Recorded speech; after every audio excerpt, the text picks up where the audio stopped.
안녕하세요. 베레카 TV의 김베레카 목사입니다. 저희 방송 바이블 토크에서는 계속해서 러시아 선교사이셨던 최강신 목사님과 함께 성경의 여러 주제들을 가지고 토크를 이어가고 있는데, 지난번에는 성경을 하나님 나라 관점으로 보게 되면서 창세기부터 계시록까지 성경 전체를 우리가 다뤄보게 되었습니다.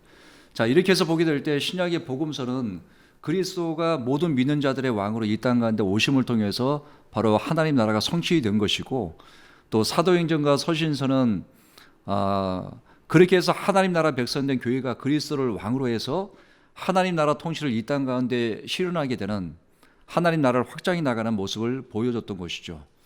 자, 이어서 이제 요한계시록에선 그리스도가 다시 이 땅 가운데 오심을 통해서 새하늘과 새 땅이 완성되게 되는데, 드디어 그리스도의 다시 오심을 통해서 그 나라가 완성되는 모습을 보여줬습니다. 자, 그래서 결론적으로 현재의 교회된 우리는 그리스도가 오심을 통해서 완성하게 되는 그 나라를 믿음으로 바라보면서 계속해서 하나님 나라를 확장해 나가는 사명을 성실함으로 감당해야 한다는 것이었습니다. 자, 오늘 이어서 또 다른 주제를 함께 나누고자 최강신 목사님 모셨습니다. 안녕하세요, 목사님. 네, 안녕하세요, 목사님. 네.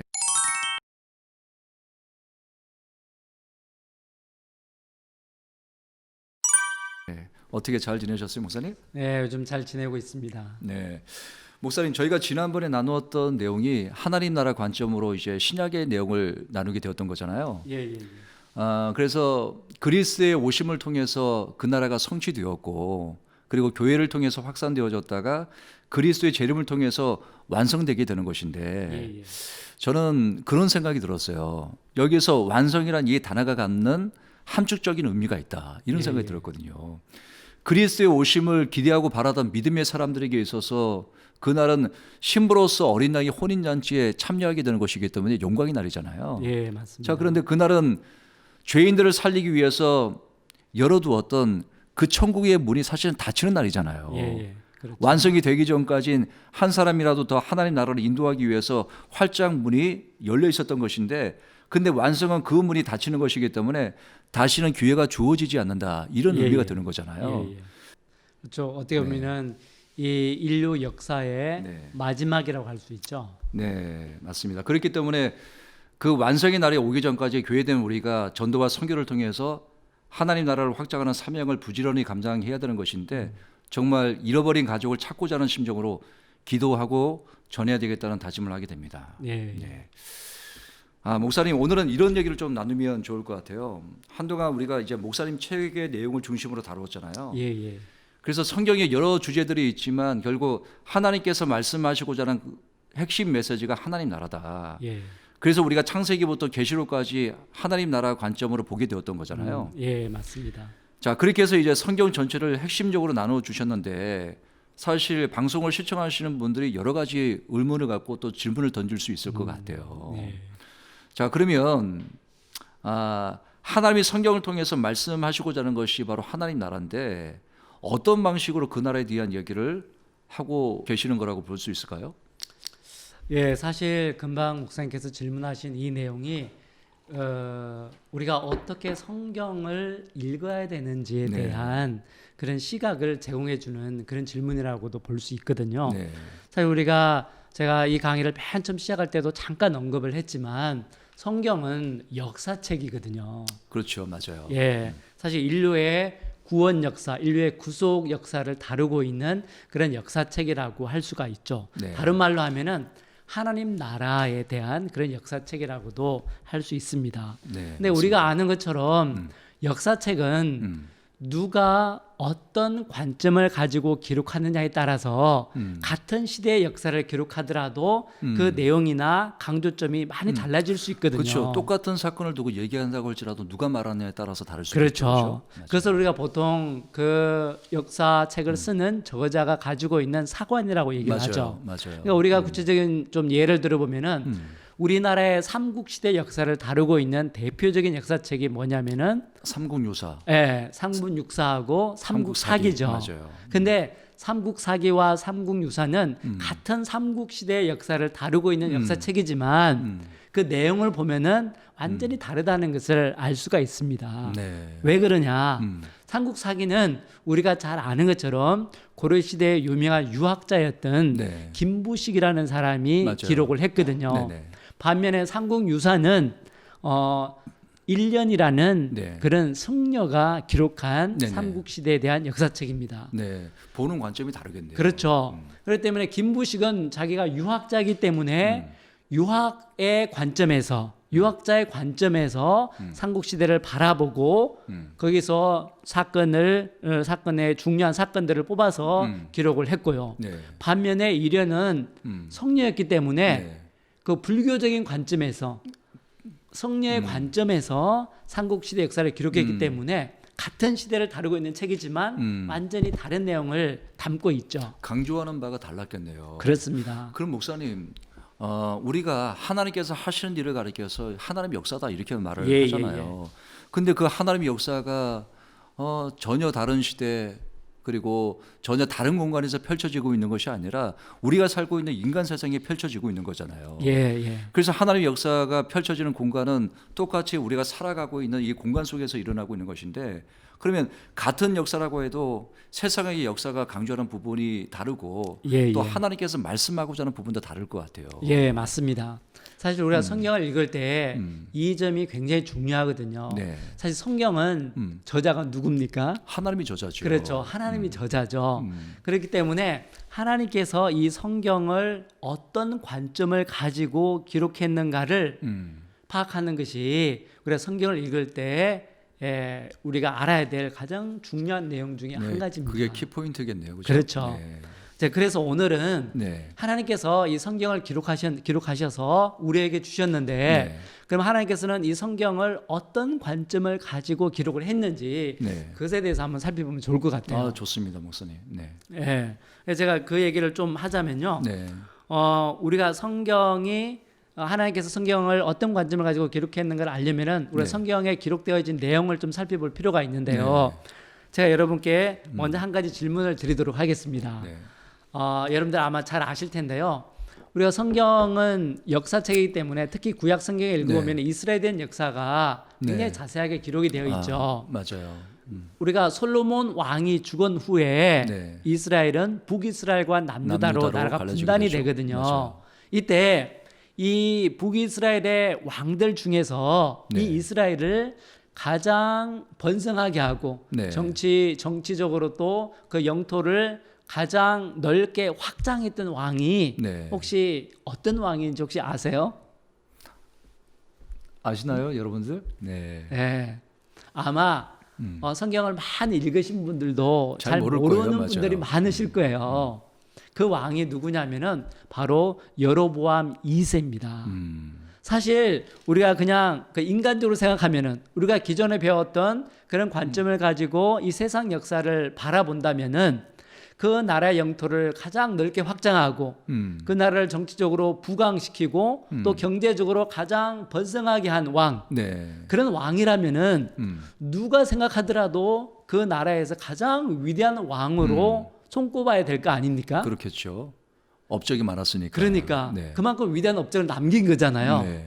그런데 성경은 이런 업적을 남긴 여로보암 2세에 대해서 짤막하게 몇 줄로 기록하고 있는 게 전부예요. 맞아요. 몇 줄밖에 없죠. 예. 그래서 우리가 구체적으로 열왕기하 14장을 보면은 네. 이 여로보암 2세에 대한 기록이 있는데요. 네. 이 여로보암 2세는 41년 동안 재임을 네. 했고 또 재임하는 동안에 여호와 보시기에 악을 행하였다. 네. 그리고 영토를 음. 가장 넓게 확장했다. 네. 그러니까 단 몇 줄로 기록된 것이 여로보암 2세에 대한 기록의 전부예요. 성경에 나와 있는 전부죠. 그게 그렇죠. 그거죠? 네. 예. 북이스라엘의 왕들 중에서 가장 번성하고 나라를 가장 강대국으로 만든 왕의 업적치고는 네. 너무 간단하잖아요. 그렇죠. 세계사에서는 굉장히 중요하게 여길 그렇죠. 텐데, 그죠? 네. 네. 왜 이렇게 성경은 여로보암 2세에 대해서 그렇게 위대한 업적을 남긴 왕에 대해서 그렇게 간단하게 기록을 할 수가 있을까요? 여기서 우리는 하나님께서 어떤 관점을 가지고 성경을 기록했는지 한번 짐작을 해볼 수 있을 것 같아요. 그럼 반대로 하나님께서 어떤 부분에 또 포인트를 두고 계시는지를 보게 그렇죠. 되면 알 수 있겠네요. 예, 그렇죠? 누구를 더 강조하고 있는지. 그렇죠. 맞습니다. 하나님께서 보실 때는 음. 정치적으로 나라를 부강하게 만들고 경제적으로 번성하게 만들고 이것은 하나님께서 보실 때는 별로 중요하지 않다는 거예요. 세상에 보는 눈과 하나님께서 보시는 눈이 다르다는 거네요. 그렇죠? 예, 맞습니다. 그러면 성경에서는 음. 어떤 왕에 대해서 정말 자세하게 상세하게 기록을 하고 있는가? 네. 아마 성경을 읽어보신 분들은 잘 아실 거예요. 여러분들 혹시 우리가 역사서를 읽어보면은 혹은 역사서를 읽지 않더라도 이스라엘의 왕들 중에서 네. 혹시 기억에 남는 그런 왕들의 이름이 혹시 있습니까? 이스라엘의 범죄에서 북이스라엘과 남유다로 나눠주게 되었을 때 예. 남유다 가운데는 사실 다윗과 같은 길로 행했던 의로운 왕들이 있었잖아요. 예, 뭐 맞습니다. 요시야, 또 히스기야, 예, 또 예. 여호사밧 이런 예. 왕들이 있었잖아요. 그렇죠. 그런 왕들이 있었죠. 또 아마 북이스라엘 가운데는 사실은 의로운 왕은 없었지만 악을 행했던 예. 그래서 가장 많이 부각됐던 왕이 아합 아니었을까요? 아, 예, 맞습니다. 네, 목사님께서 정확히 대답을 해주셨는데요. 네. 아마 거의 대부분의 사람들이 성경을 좀 읽은 사람이나 혹은 교회에 오래 다니는 사람들 중에는 아합 왕의 이름이나 히스기야 왕의 이름을 모르시는 분들은 아마 네. 거의 없을 거예요. 네. 그러면 왜 그 우리가 신자들이 많은 사람들이 여로보암 2세의 이름은 기억을 못 하는데 네. 히스기야 왕이나 아합 왕에 대해서는 그렇게 잘 알고 있을까요? 성경에서 많이 다루고 있으니까. 예, 맞습니다. 성경에서 깊이 있게 상세하게 그러니까요. 자세하게 다루고 있기 때문에 그렇거든요. 네. 이것은 하나님께서 하나님의 관점에서 보실 때는 이 아합 왕이나 네. 히스기야 왕이 여로보암 2세보다도 훨씬 더 중요한 중요했기 때문에. 의미를 지니고 있다는 거예요. 그렇겠네요. 자, 맞아요. 그럼 우리가 이 시간에 제가 금방 말씀드린 이 아합 왕에 대해서 잠깐 한번 살펴보도록 하겠습니다. 네. 왜 아합 왕이 중요한지, 네. 왜 성경에서 하나님께서 이 아합 왕을 중요하게 다루시는지 네. 한번 살펴보도록 하겠습니다. 네. 사실 아합 왕에 대한 기록은요. 열왕기상 16장에서 22장까지 기록이 되어 있는데요. 네. 네, 굉장히 많죠. 그렇죠. 그러니까 열왕기상 전체가 22장으로 되어 있는데 이 열왕기상의 한 3분의 1 정도가 바로 아합 왕과 아합 왕이 다스리던 그 시대에 대한 사건을 기록하고 네. 있습니다. 그러니까 열왕기상에서는 가장 중요한 왕이 누구라는 것을 금방 알 수 있는가? 바로 아합 왕이라는 네. 거예요. 그 중요하니까 많이 다루고 있는 거죠. 어떤 점이 중요했을까 참 많이 궁금할 것 같아요. 예, 우리 시청자분들이. 그 우리가 여기서 그 하나님께서는 이 아합 왕을 왜 중요하게 얘기했냐면은 네. 이 아합 왕은 시돈 왕의 딸인 이세벨과 결혼을 네. 해요.